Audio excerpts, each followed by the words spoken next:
Did you know that faith comes by hearing, and hearing by the Word of Yah?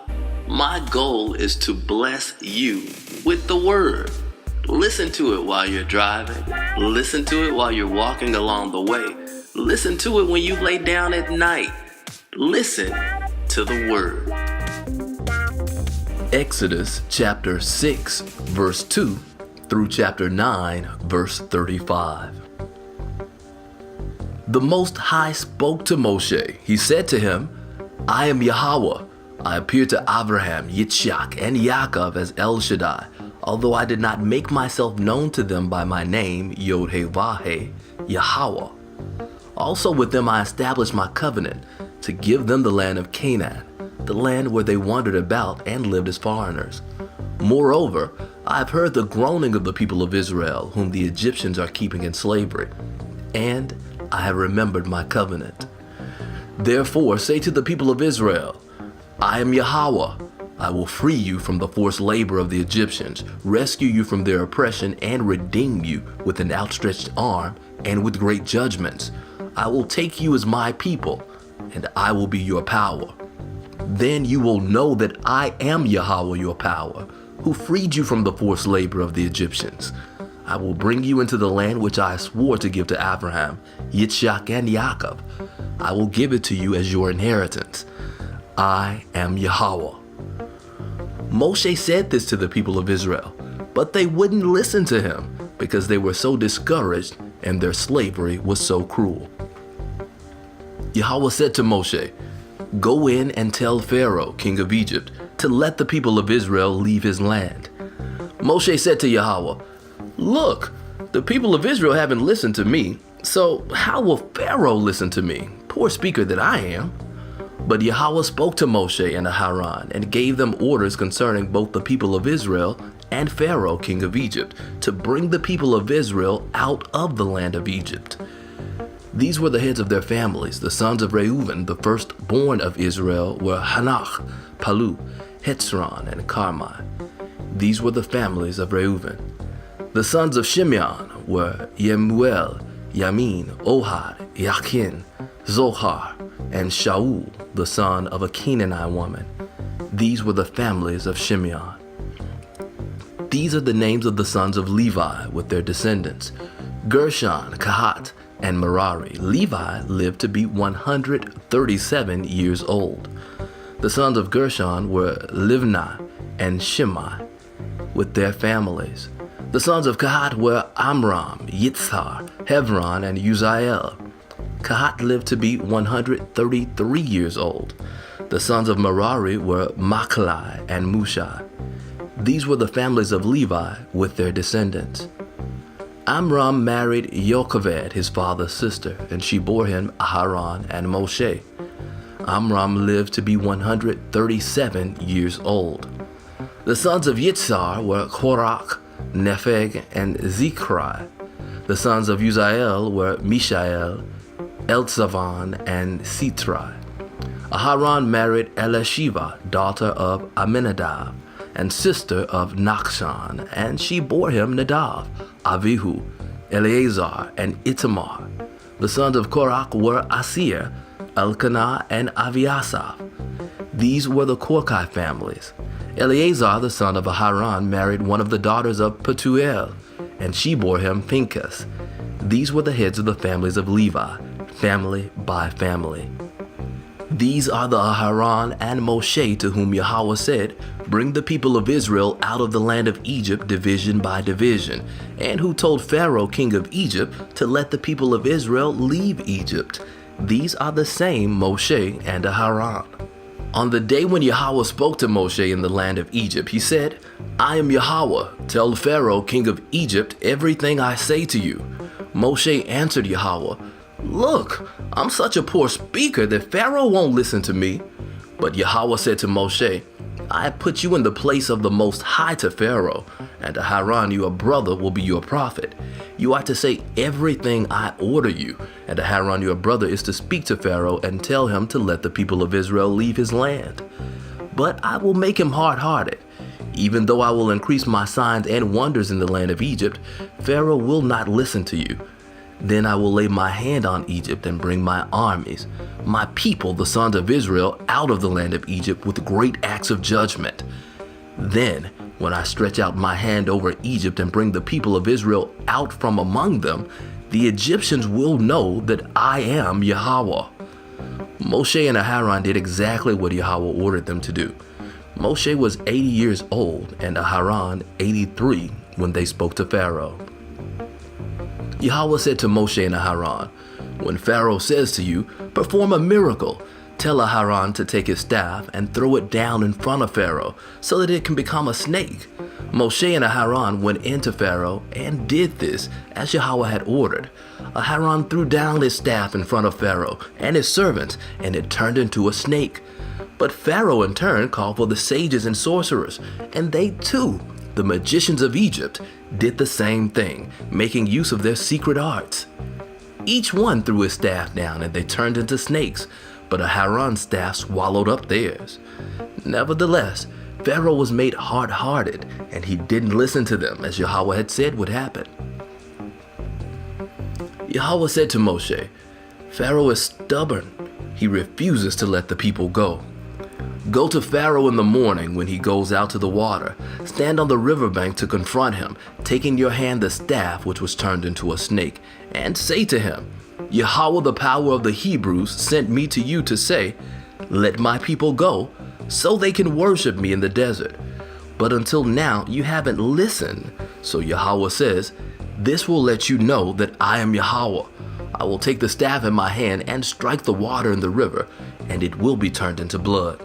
The fish in the river will die, the river will stink, and the Egyptians won't want to drink water from the river.' Yahweh said to Moshe, 'Say to Aharon, take your staff, reach out your hand over the waters of Egypt, over their rivers, canals, and ponds, and all their reservoirs, so that they can turn into blood. There will be blood throughout the whole land of Egypt, even in the wooden buckets and stone jars.' Moshe and Aharon did exactly what Yahweh had ordered.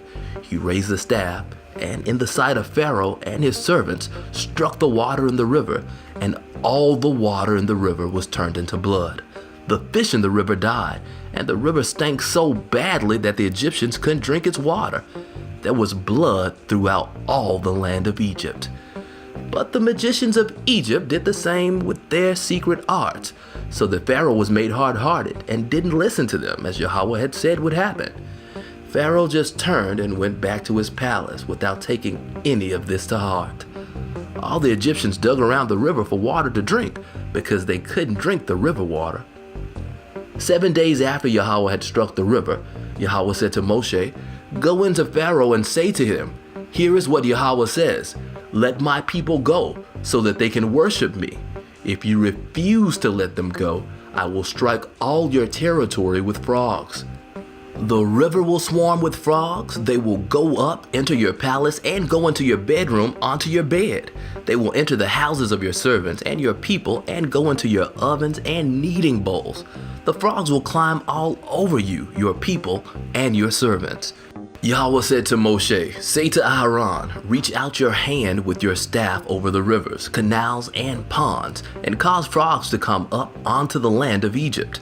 Aharon put out his hand over the waters of Egypt, and the frogs came up and covered the land of Egypt. But the magicians did the same with their secret arts, and brought up frogs onto the land of Egypt. Then Pharaoh summoned Moshe and Aharon and said, "Intercede with Yahweh to take the frogs away from me and my people, and I will let the people go and sacrifice to Yahweh."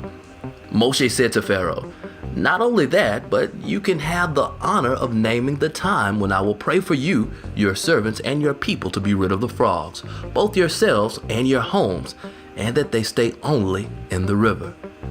He answered, "Tomorrow." Moshe said, "It will be as you have said, and from this you will learn that Yahweh our power has no equal. The frogs will leave you and your homes, also your servants and your people. They will stay in the river only." Moshe and Aharon left Pharaoh's presence, and Moshe cried to Yahweh about the frogs he had brought on Pharaoh. Yahweh did as Moshe had asked. The frogs died in the houses, courtyards, and fields. They gathered them in heaps till the land stank. But when Pharaoh saw that he had been given some relief, he made himself hard-hearted and would not listen to them, just as Yahweh had said would happen. Yahweh said to Moshe, "Say to Aaron, reach out with your staff and strike the dust on the ground. It will become lice throughout all the land of Egypt." They did it. Aaron reached out his hand with his staff and struck the dust on the ground, and there were lice on people and animals. All the dust on the ground became lice throughout the whole land of Egypt. The magicians tried with their secret arts to produce lice, but they couldn't. There were lice on people and animals. Then the magician said to Pharaoh, "This is the finger of the Most High." But Pharaoh was made hard-hearted so that he didn't listen to them, just as Yahweh had said would happen. Yahweh said to Moshe, "Get up early in the morning, stand before Pharaoh when he goes out to the water, and say to him, 'Here is what Yahweh says, let my people go so that they can worship me. Otherwise, if you won't let my people go, I will send swarms of insects on you, your servants and your people, and into your houses. The houses of the Egyptians will be full of swarms of insects, and likewise the ground they stand on. But I will set apart the land of Goshen where my people live. No swarms of insects will be there, so that you can realize that I am Yahweh right here in the land. Yes, I will distinguish between my people and your people, and this sign will happen by tomorrow." Yahweh did it. Terrible swarms of insects went into Pharaoh's palace and into all his servants' houses. The insects ruined the entire land of Egypt. Pharaoh summoned Moshe and Aaron and said, "Go and sacrifice to your power here in the land." But Moshe replied, "It would be inappropriate for us to do that because the animal we sacrifice to Yahweh our power is an abomination to the Egyptians. Won't the Egyptians stone us to death if before their very eyes we sacrifice what they consider an abomination? No, we will go 3 days' journey into the desert and sacrifice to Yahweh our power as he has ordered us to do." Pharaoh said, "I will let you go so that you can sacrifice to Yahweh your power in the desert. Only you are not to go very far away. Intercede on my behalf." Moshe said, "All right. I'm going away from you, and I will intercede with Yahweh so that tomorrow the swarms of insects will leave Pharaoh, his servants, and his people. Just make sure that Pharaoh stops playing games with the people by preventing them from going and sacrificing to Yahweh." Moshe left Pharaoh and interceded with Yahweh, and Yahweh did what Moshe had asked. He removed the swarms of insects from Pharaoh, his servants, and his people. Not one remained. But this time, too, Pharaoh made himself stubborn and didn't let the people go. Then Yahweh said to Moshe, "Go to Pharaoh and tell him, 'Here is what Yahweh, the power of the Hebrews, says. Let my people go so that they can worship me. If you refuse to let them go and persist in holding on to them, the hand of Yahweh is on your livestock in the field, on the horses, donkeys, camels, cattle, and flocks, and will make them suffer a devastating illness. But Yahweh will distinguish between Egypt's and Israel's livestock. Nothing belonging to the people of Israel will die." Yahweh determined the exact time by saying, "Tomorrow Yahweh will do this in the land." The following day, Yahweh did it. All the livestock of Egypt died, but not one of the animals belonging to the people of Israel died. Pharaoh investigated and found that not even one of the animals of the people of Israel had died. Nevertheless, Pharaoh's heart remained stubborn, and he didn't let the people go. Yahweh said to Moshe and Aaron, "Take handfuls of ashes from a kiln and let Moshe throw them in the air before Pharaoh's eyes. They will turn into fine dust over all the land of Egypt and become infected sores on men and animals throughout Egypt." So they took ashes from a kiln, stood in front of Pharaoh, and threw them in the air, and they became infected sores on men and animals.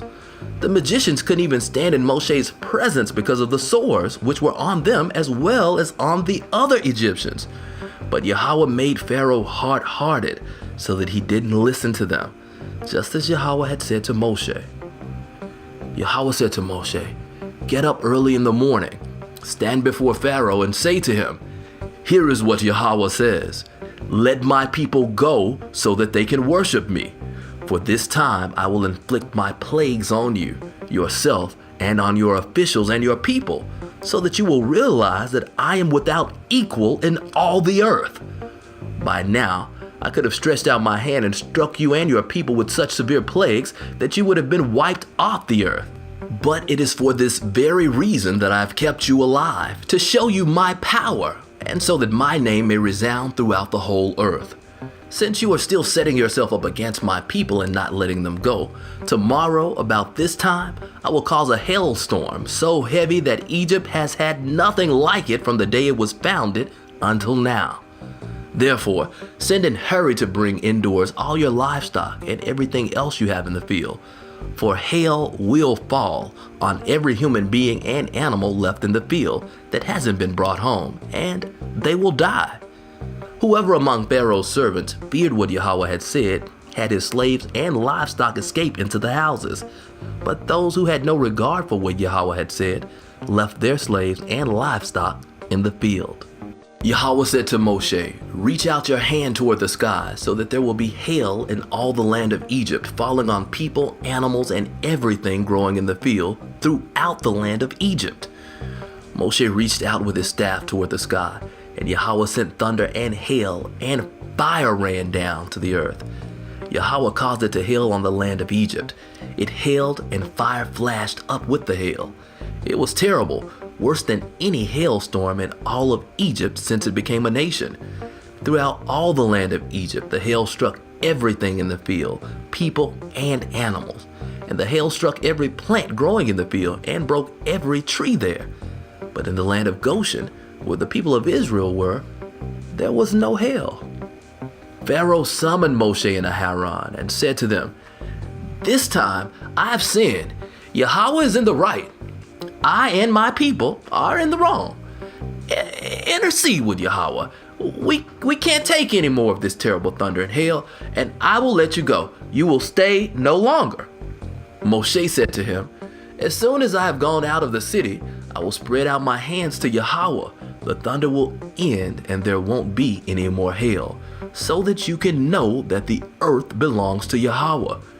But you and your servants, I know, you still won't fear Yahweh, our power." The flax and barley were ruined because the barley was ripe and the flax in bud. But the wheat and buckwheat were not ruined because they came up later. Moshe went out of the city away from Pharaoh and spread out his hands to Yahweh. The thunder and hail ended and the rain stopped pouring down on the earth.